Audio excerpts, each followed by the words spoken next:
she's here today um, to talk about this topic of forgiveness. Now, let me say this to you.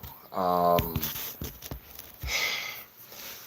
People talk about forgiveness a lot, okay, and it's a topic that you know gets circulated a lot. Let me tell you why it's important for the work that I do, the ministry God's called me to.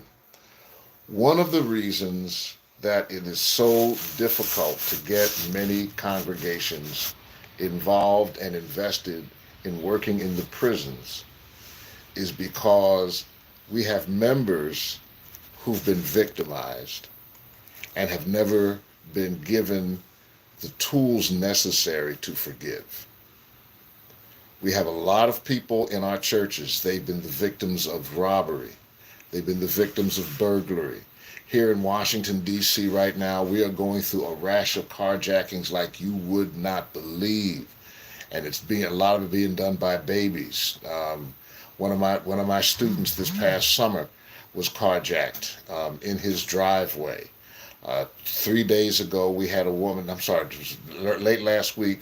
We had a woman who was carjacked in the gas station at 1 o'clock in the afternoon, broad daylight. And so we have the DC's murder rate is going up through the roof again. My hometown of Philadelphia, we mentioned earlier, I'm proud of the Eagles, but I'm not proud of the murder rate. We have so much violence in Philadelphia right now.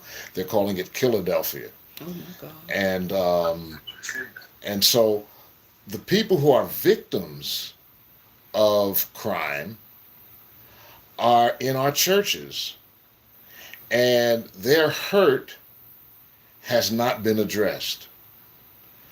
And normally, what we do is, we teach people you need to forgive. And what we're discovering is that most people don't know how to forgive. Right? We make forgiveness a commandment without giving people the resources for forgiveness. Now, so it gets in the way of what I've tried to do, and so what I've tried to do is work more and more on forgiveness now, and as something that I teach, and I'm going to bring my wife into this here in a second, because here's the other thing that God did. I'm running around the country talking about prison ministry, forgiving people who've been hurt, and then God has me marry a crime victim. Okay, um, who will sit with me and say, you really haven't talked much about people who've been victimized, people who've been hurt. You haven't talked about that in a way that gives it a balanced perspective. And so I come to this is not just, forgive the person next door who owes you money or who borrowed your trash can or your lawnmower. We have some very deep seated hurt that has blocked people from forgiveness that gets in the way of our ministry of restoration. And so that's how I come to this. And what I want to do I have the capacity to share screen? Um, okay, because I want to just give you a couple of resources. And then I want to play a video for you. And the video is um, a forgiveness story. So let me know when I have the capacity to share screen. You have the dot. Go All ahead. right, thank you. Let me do this. Here we go. Gotta enable. Move that just a little bit, please.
And so he had to deal with, what does it mean for me to be a Christian theologian and forgive murder and forgive those on the other side of this ethnic divide, of this ethnic conflict in what was at that time called Yugoslavia.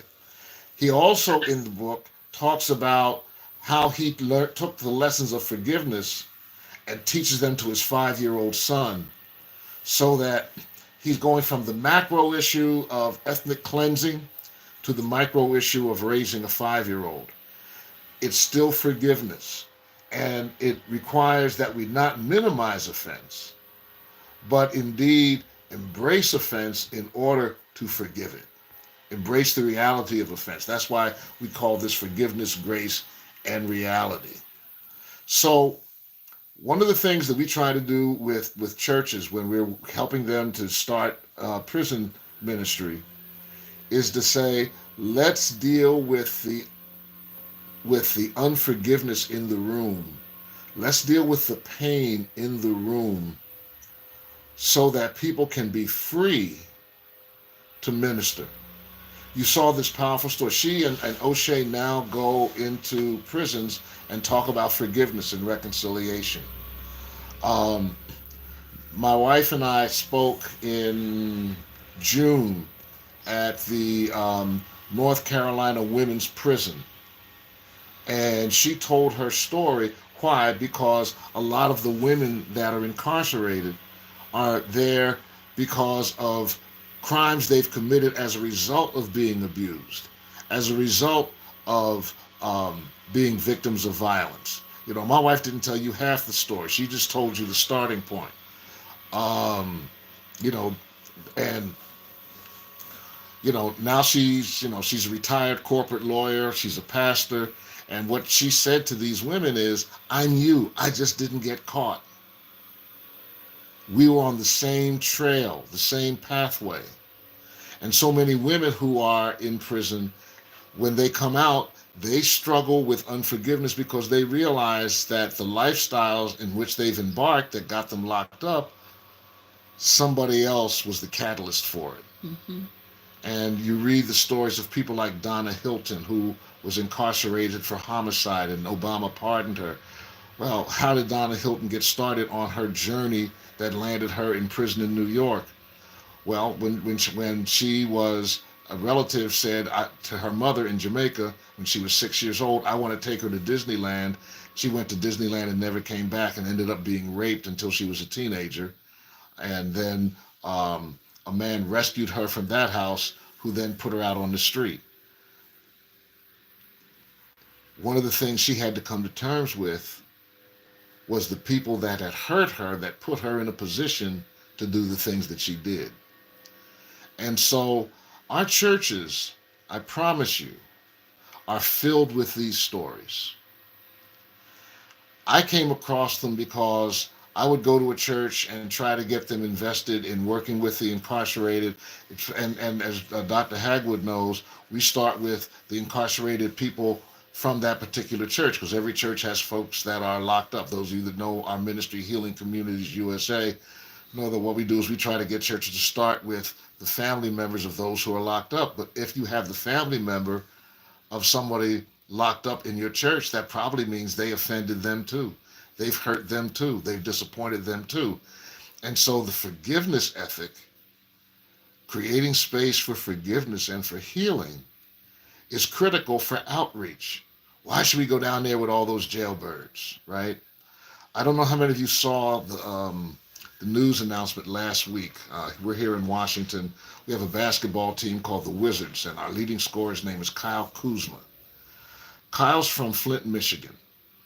And he made headlines last week by donating $60,000 worth of clothing for women coming home from prison in his home county, Genesee County, Michigan. $60,000 worth of clothing. I wish you could have seen the responses on Twitter. I had to stop reading them. Why is he wasting his money like that? Why is he giving his money to criminals? Why is he giving his money to people that don't deserve it? He can find some poor people that don't commit crimes and give that money to. I mean, it was venom. And I submit to you that some of that venom comes from people being nurtured in a culture of unforgiveness. We live in a culture that says an eye for an eye and a tooth for a tooth, not recognizing that even that statement in the Bible, if you go back and look at the context, it was meant to limit revenge, not encourage it. Because you had some folks, they lost an eye, so they're going to take off your head, which is kind of where she was coming from, right? You know, I don't want him to just die. I want It him to, was too easy. yeah, that's too easy. I want him to die a slow, painful death. And so I look at that text, an eye for an eye, a tooth for a tooth, and what I don't see is, I don't see the legitimation of revenge. I see God putting a limit on accountability because he knows the human spirit and will take more than an eye. If you take my eye, I'm taking both of yours and your mama's and your kids Oh, wow. And the dog. and the dog. Okay? So we live in a culture that encourages revenge. Well, the other thing is, you always hear people say, well, I wouldn't do that. But the truth of the matter is, you don't know what you'll do based on certain circumstances.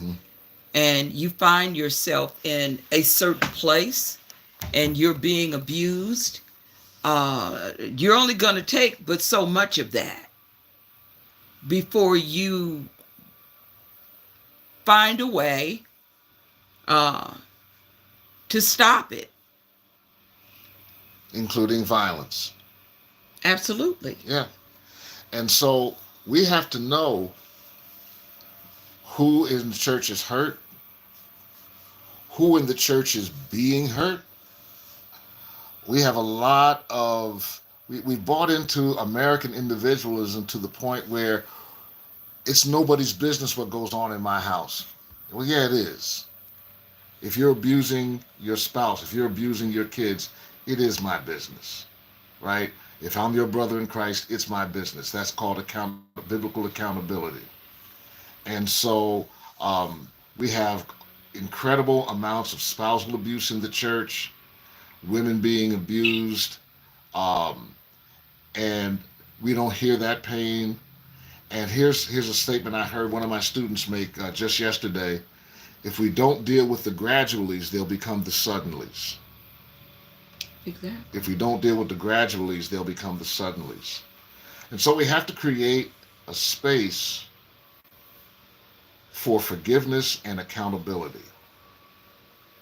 Accountability for those of us that transgress, whether it's legal transgress or biblical transgress, and the space for those that we've hurt to heal and move to the point of forgiveness. Cora Smith walked with her for years. She now has a husband who's walking with her and who understands her pain. And when it comes up again, we talk about it. And I don't tell her, well, you need to just forgive and forget. I try to understand the pain and try to create a context for her healing. Yeah. There's certain things that she's been through. Can I tell about the belt? Do you mind? I'll keep Okay. it. Yeah. Yeah, you can tell it. Okay. A few months ago, I put my belt down on the bed, and she. No, you took your belt out Okay. and you put it on the put- bed. Okay, thank you. Yeah. And she froze because it reminded her of when she was in an abusive relationship, and husband would take off the belt and put it on the bed in preparation for a beating. Now, what am I going to do? Say, you need to forgive and forget. That happened a long time ago. Or am I going to understand and create the context for healing? Because, yes, she's forgiven him, but now things come up and you got to call on the forgiveness resources again. That's why we said that it's a matter, it's a process, it's ongoing. It's not an individual act, it's a pathway. So Yeah. she's still on that. All of us that have been offended, which is everybody on this thing, is still somewhere on a forgiveness journey. It's never completely behind you. The act is never completely behind you. You don't completely forget the act, but it's what I do with it Right. mentally Yeah. and spiritually. Well, um, your mother Hmm. calls every day at 9:15, That's right. right? And she's 90, 5. 95. Well, my mother died at 37. So every time that phone rings at 9:15, and I know it's his mother, the first thought that comes to my head is, I wonder what it feels like to be grown and still be able to talk to your mother. I mean, this is every day. And so I'm reminded every day. But the hurt is not there anymore. The anger is not there anymore. I remember it, but I'm able to move beyond that.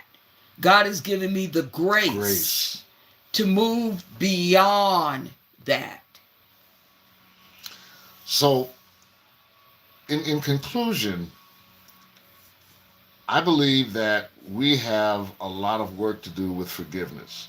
The Forgiveness Institutes, and I'm going to give you some links in just a second, are very clear that not only is forgiveness a process, but for those of us in leadership, we have to treat ministering forgiveness as a process. The research of the Fetzer Institute that works along with the Forgiveness Institute, the Fetzer Institute produced research that said if you preach a sermon, watch this, if you preach a sermon on forgiveness, you will do more damage than you will healing. If you preach a sermon, because what happens is if you talk about what forgiveness really is, that what happens is you pull up old wounds of people who really haven't forgiven. They just buried it. Or they think they have. They think they have. Yeah.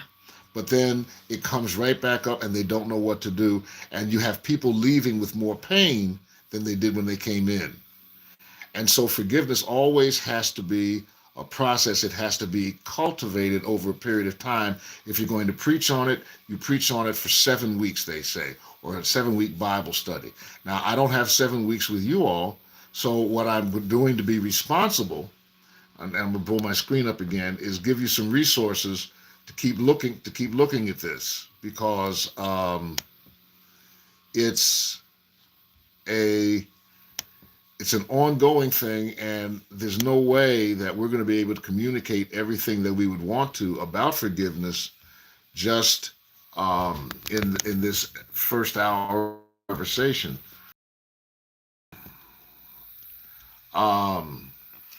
We've talked about this as forgiveness, grace, which it requires because that's what great God has given us, and reality. It doesn't work. Forgive and forget doesn't work. Minimizing doesn't work. Okay. And so here's some resources. The top one, the International Forgiveness Institute, is run by a gentleman named Dr. Robert Enright. He teaches at the University of Wisconsin. He's a psychologist who has specialized in doing research on forgiveness. And this particular link is one that goes right to some of the resources they have, manuals on forgiveness. I know that my therapist, who's treating me for trauma, right, has been working with me on forgiveness issues, not just of other people, but also of myself.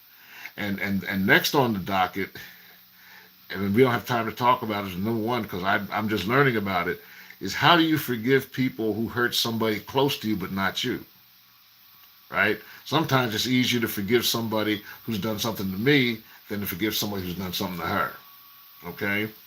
So Dr. Robert Enright is one resource. Then Everett Worthington has been doing research on forgiveness for years. He's located in your home state, Dr. Hagwood. He's Professor Emeritus of Virginia Commonwealth. And Dr. Worthington has been doing a lot of research on forgiveness, how forgiveness works as a process, what the health benefits are of forgiveness. My wife talked about how her health was significantly impacted negatively because of unforgiveness, and then some video resources. The Mary Johnson story is part of the Forgiveness Project. I showed you her video. And there are a number of videos on the Forgiveness Project that explore the stories of men and women who have learned to forgive and learned to walk in forgiveness for various things. And then from a Christian theological perspective, I mentioned the book earlier, Free of Charge by Miroslav Volf. Another book that has been very helpful for me is L. Gregory Jones of Duke University, Embodying Forgiveness. Greg Jones has done a lot of research on theology and on forgiveness and a lot of theological research on forgiveness. And I recommend both of these authors as follow-ups to explore the depths of what forgiveness means. I started this presentation by talking about how important forgiveness is for the church, for the work that I'm doing in prison ministry. How the hurt of victimization and the inability to forgive need to be addressed by the church, not through the commandment to forgive, but through helping people through the process of forgiveness. And my hope is that this can be the beginning of a conversation for all of us, especially those of us that are working with the least, the last, and the lost, to understand what some of the reticence is in our congregations, because they've been hurt. If I'm going to reach out to someone who has taken a life, I've got to be considerate of the fact that there's probably somebody in the congregation who's lost a loved one to violence. If I'm going to go and minister at the Juvenile Detention Center, which I am tomorrow here in Prince George's County, Maryland, I have to be sensitive to the fact that probably somebody in my church has been carjacked by one of the kids I'm going to see tomorrow. And so that kind of hurt, ministering to that hurt and moving people through the process of forgiveness is a critical component of creating the community that we need in order to embrace those outside of the church. And so, in addition to, the obvious stuff about, forgiving people in the church too. That's a whole nother story. My church and criminal justice class, we had Bishop Darren Ferguson speak on Monday of last week. And he said one of the reasons young people don't come to church, he said one young person said to him, he said, "Man, y'all fight so much, you almost think y'all the Bloods and the Crips, and then you're trying to get us out the gang." So he said, "Yeah, y'all just want us to leave one gang and join another one." So at any rate, I'm gonna stop there. Thank you for having us, and we can keep it open for questions. Also thank you, Dr. Angelita Clifton, one of my heroes. She's logged on. She's talking about in the chat, if you get a chance to look at the chat, she talked about trauma-informed ministry classes and trauma-sensitive theology should be introduced to the church. That's a reality for me.